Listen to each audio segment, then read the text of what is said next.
No, it's not with this shit, no shifty shit. We ride with this stick. What's up, YouTube? Welcome back. I'm making this video because I haven't seen really too much information online about it. This is a 2009 TDI Jetta. Getting a warning light for the coolant temperature sensor.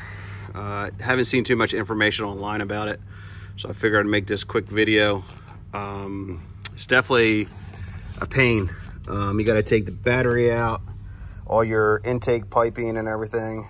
So what I did to get it to the easiest way is there's a hose here connected back here, coolant hose. Take it off, take this bracket off, and you should be able to get your new sensor in there.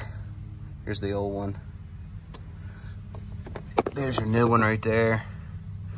And you should be able to just watch that gasket, make sure it's good. Put it right back onto the side of the head, and you should be good. That's the easiest way I found to do it.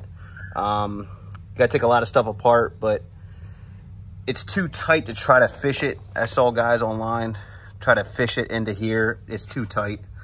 So take this bracket off, and then once you're done, put everything back together and just fill up your coolant tank, and you should be good. Thanks for watching. I appreciate it.